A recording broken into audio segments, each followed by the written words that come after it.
मित्रों, स्वागत है आपका। मैं अनिल वस और हमेशा की तरह राशि फल। जी हाँ, मई महीने का राशि फल तुला राशि वालों के लिए कैसा गुजरेगा और इस मई महीने में क्या क्या खास बातें हैं। बुद्ध पूर्णिमा भी है और अमावस्या यानी वट सवित्री व्रत का आशीर्वाद भी है। उन बेटियों के लिए जो पति की दीर्घायु चाहती हैं वो वट सवित्री व्रत रख सकती हैं। पति के शारीरिक कष्ट दूर हो सकते हैं, दीर्घायुष्य की प्राप्ति हो सकती है। भगवान परशुराम की जयंती भी 1 तारीख को दिखाई देती है। अक्षय तृतीया 2 मई की दिखाई देती है। जिस दिन आप कोई व्रत करें या दान पुण्य करें तो वो अक्षय हो जाता है, वो अमर हो जाता है, ऐसा कहा जाता है। नारद जयंती भी इस महीने में आती है 16 तारीख की। ये भक्ति के आचार्य हैं, ब्रह्मा जी के मानस पुत्र हैं, ऐसा कहा जाता है। और हर प्रकार के अरिष्ट अनिष्टों को दूर करने की सामर्थ्य होती है। और बुद्ध पूर्णिमा 14 तारीख की दिखाई देती है। इसमें हम कोई भी ध्यान करें या एकाग्रता के साथ अपने किसी भी उद्देश्य की पूर्ति के लिए प्रार्थना करें, व्रत रखें, तो दिव्य शक्तियां सहायक होती हैं आपकी मनोकामनाओं को पूर्ण करने के लिए। शिष्यों को चाहिए गुरुदेव से मिलकर उनके आशीर्वाद लें, दीक्षा ले सकते हैं। दीक्षा लेने से आपके जीवन में दिव्यता आती है, दक्षता आती है और आप अपने जीवन में निरंतर ऊंचाइयों की ओर अग्रसर होते चले जाते हैं। चलिए, तुला राशि और मई का महीना कैसा रहेगा ये महीना आपके लिए। चलिए 2 तारीख को देखते हैं। 1 से 2 तक की स्थिति आपकी जन्म पत्री में शुभ। अगर कोई मैच वगैरह खेल रहे हैं तो आपके लिए शुभ है। क्रिकेट मैच खेल रहे हैं तो नेम फेम की प्राप्ति का योग बन रहा है। इसी के साथ साथ थोड़े से आप गंभीर हैं। अगर आप ध्यान कर रहे हैं, मेडिटेशन कर रहे हैं, उस दृष्टि से बहुत अच्छा है। लेकिन अगर आप व्यथित हैं, दुखी हैं, परिवार के संबंधों को लेकर, पति पत्नी के बीच में लेकर तनाव है, आप कुछ कह रहे हैं, वो कुछ कह रहे हैं और बच्चों के सामने अपमान महसूस कर रहे हैं, तो थोड़ा सा संभलिए। आपको ध्यान की जरूरत है, आपको मेडिटेशन की, भक्ति की जरूरत है। घर से थोड़ा दूर जाकर, थोड़ा डिस्टेंस रखकर अपने आप को मूल्यांकन करने की जरूरत है, स्वाध्याय करने की जरूरत है। ये सारी बातें आपके लिए आवश्यक हमने इसलिए कही कि घर का माहौल थोड़ा ठीक नहीं है, मन थोड़ा बेचैन है। और ऐसी स्थिति में जब परिवार के लोग ही हमें प्रॉपर ठीक से ना समझे तो मन और भी दुखी हो जाता है।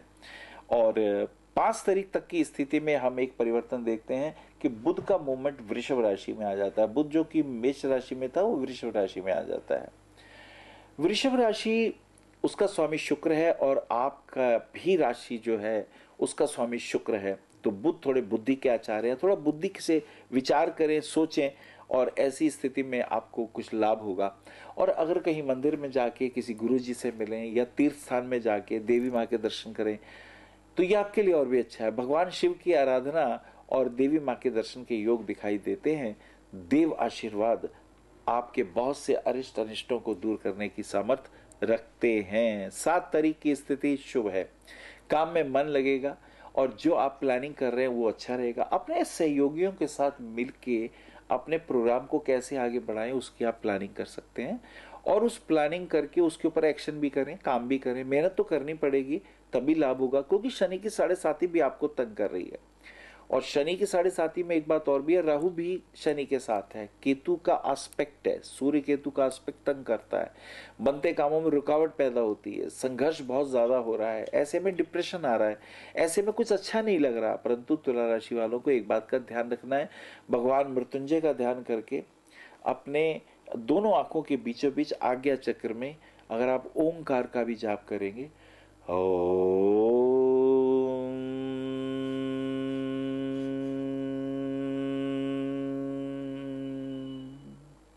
बहुत चैन देगा, बहुत सी नेगेटिविटी दूर होने लगेगी। आपके घर में कुछ वास्तु दोष भी दिखाई दे रहे हैं, पूर्व और पश्चिम में तो बहुत नेगेटिविटी आ गई है, उसको दूर करें, पॉजिटिव विचारधारा रखें, सफाई करें, धूप दीप का अच्छी तरह प्रज्वलित करें, कुछ दान पुण्य करें, तो आपके जीवन में कुछ आनंद की वृद्धि होती हुई दिखाई पड़ सकती है। इसी के साथ साथ हम देखते हैं 10 तारीख के अंदर का ये समय आपका और भी अनुकूल होगा। थोड़ा तेजस्विता आ जाएगी, थोड़ा स्वाभिमान जागेगा। अभी आप थोड़े इमोशनल थे, अब जरा स्वाभिमानी मन बनेगा। आप ईमानदारी से कोई कार्य करेंगे, सफलता मिलेगी। बिजनेस के अंदर लाभ होने के चांसेस दिखाई दे रहे हैं।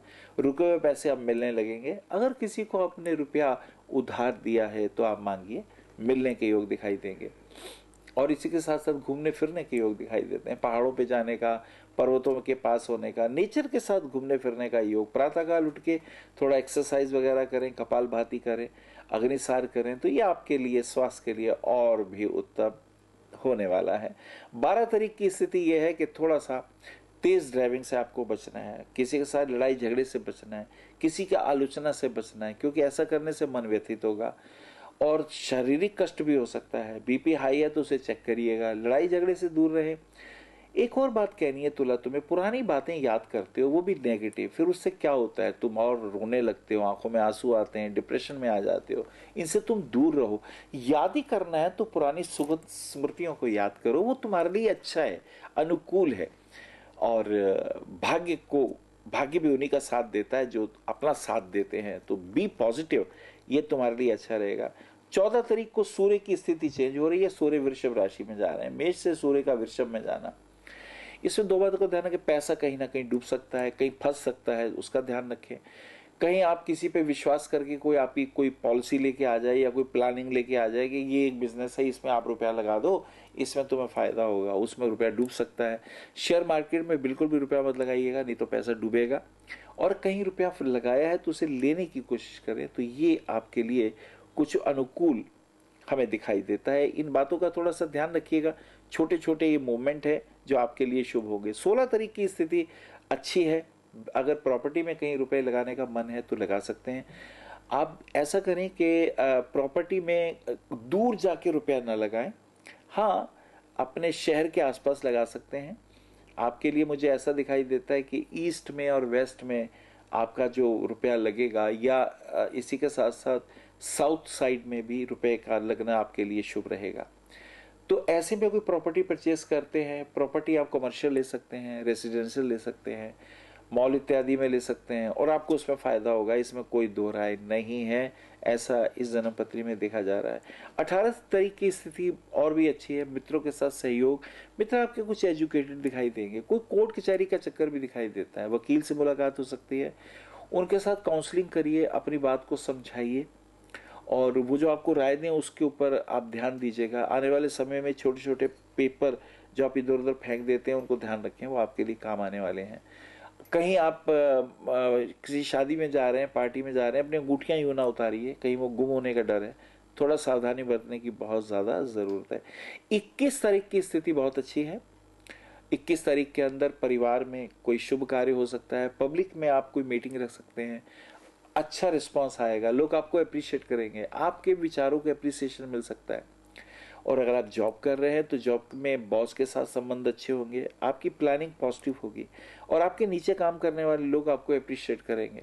ये एक बहुत बड़ी बात है। इस महीने यू आर गेटिंग अप्रिसिएशन, आप उनसे आपको अप्रिसिएशन मिल रहा है, आपको अच्छी सलाह मिल रही है, दुआएं मिल रही हैं, और ये आपके लिए अच्छी है। लेकिन आपका मन बहुत भटक रहा है, उसको आप कंट्रोल करें, वो आपके लिए बहुत ज़्यादा ज़रूरी है। और फिर हम 23 तारीख को देखते हैं, शुक्र का मेष राशि में प्रवेश आ जाता है। ये शुक्र जो मीन राशि में था उसका मेष में प्रवेश आ जाता है। अब थोड़ा बीवी को गुस्सा ज़्यादा आने लगेगा, वो आपके ऊपर किसी बात पे शक कर सकती है, या उसने आपसे कोई बात कही और आपने उस बात को नहीं माना तो उसे गुस्सा आ सकता है।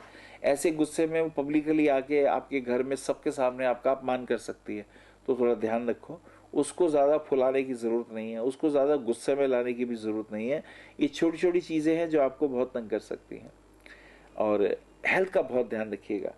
चलिए अब यात्रा करते हैं 29 तारीख की। 29 तारीख का समय फिर अनुकूल है, घूमने फिरने की योग है, विदेश यात्राएं के योग बनते हैं, कहीं कोई फंसा हुआ काम आपका निकलेगा, तो ये कुल मिला के पॉजिटिव होगा, आपके लिए अच्छा होगा। और 30 तारीख तक का समय और भी अच्छा होगा, कुछ जप तप होगा, कुछ दान पुण्य होगा, तो तुला राशि वालों के लिए अच्छा है। एक दो बातें ध्यान रखें कि तुला राशि वालों की परेशानी की 7:30 है, शनि मंदिर में जाके सरसों के तेल का दीपक जलाना, और अगर वहां दीपक जल रहा है तो उसमें थोड़ा तेल और डाल देना, तिल का तेल डाल सकते हैं, उसमें थोड़े